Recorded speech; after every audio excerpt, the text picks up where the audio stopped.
मुट्ठी भर ना समझो, हम हवा का रुख हटा देंगे। हम संत अपने पे आ गए तो ब्रह्मांड हिला देंगे। निवेदन करना चाहूंगा इस मंच से, इस तभी से कि अपने जीवन में अगर कोई सिर पे पेट पे वार करता है तो सहन होगा, कोई पैरों पे वार करता है तो सहन होगा, लेकिन सम्मेद शिखर हमारा हृदय है, हमें कभी स्वीकार नहीं होगा। निवेदन करना चाहूंगा कि जीवन में तुमने कई बार वार किए, कभी तुमने हमारे पंखों का केस उठाया, कभी तुमने संतरा का मैसेज पहुंचाया, हमने उसको पीठ का वार समझा। अभी हृदय का वार है कि हम बिल्कुल स्वीकार नहीं करेंगे।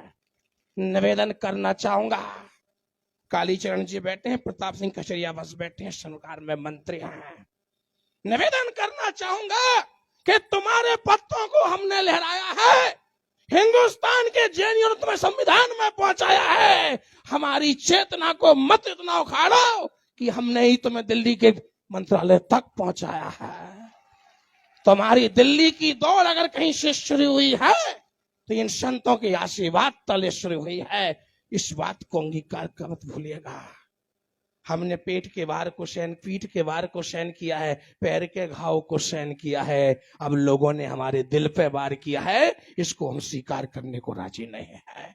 इसलिए मैं कहना चाहूंगा, मैं चाहता हूं कि 5 लाख लोग तैयार हो जाएं। मैं आचार्य भगवान को दिल्ली ले जाऊंगा और बता दूंगा मोदी सरकार को कि अगर नंगे अगर संत एक हो जाएंगे तो कायनात के अपने आप हिसाब हिल जाएंगे और सुनील सागर जिसमें में संबोधन लेकर के काफिला दिल्ली आएंगे, तुम्हारे तब परख के उड़ जाएंगे। निवेदन करना चाहूंगा, इस शक्ति को इकट्ठी कीजिए और 5 लाख लोग तैयार हो जाइए। मैं पूज्य गुरुदेव को निवेदन करूंगा कि आपका वर्षा योग दिल्ली हो ना हो, लेकिन पहला प्रवेश सीधा पार्लियामेंट ऑफिस हो।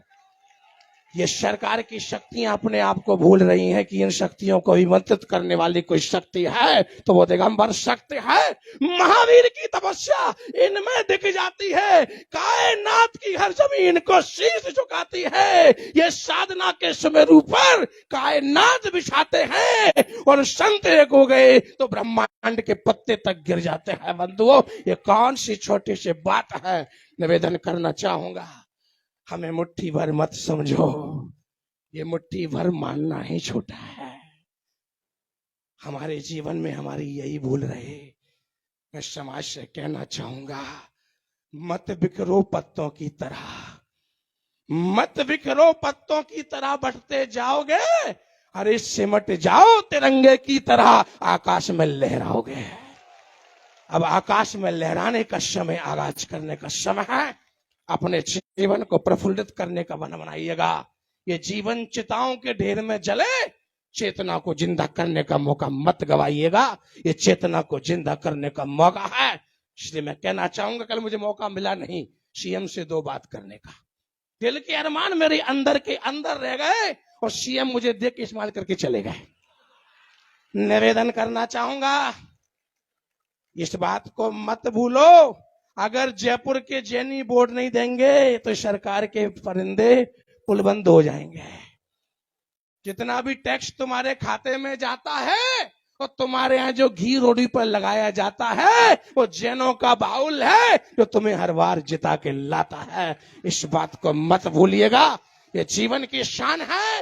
दिगंबर संत के भगवान है, महावीर के वंशज की छति को तुमने क्षतिग्रस्त किया तो सहन नहीं होगा। ये हिंदुस्तान का अपमान है बंधुओं, हिंदुस्तान का अपमान हमें सहन नहीं होगा। सम्मेद शिखर हम जैनियों का हार्ट है, हृदय है, उसमें दखलंदाजी हमें नहीं है। हम अहिंसक लोग हैं, हमें शांति से रहने दो। अगर क्रांति में आ गए फिर तुम शांति से बैठ नहीं पाओगे। इस बात का ध्यान रख के चलना। निवेदन करना चाहूंगा, समय बहुत कम है, कहने को बहुत मन है, लेकिन आचार्य भगवान के चरणों में नमन करते हुए अपनी बात को यहीं विराम देता हूं और एक पंक्तियां कह करके, अंतिम 4 लाइनें कह करके विराम देना चाहूंगा कि एकता के बुलंदे आकाश तक जाएंगे, ये एकता के बुलंदे आकाश तक जाएंगे। हम सब एक हो गए तो धरती के कायनात हिल जाएंगे। सरकार अपने आप को बचाना चाहे तो एक बार कदम बढ़ाए, सुनील सागर के आके चरणों में शीश झुकाए। हम सब तुम्हें माफ करके मान जाएंगे, तुम्हें माफ करके मान जाएंगे। जय बोलिए आचार्य भगवान सुनील सागर जी महाराज के। हेलो।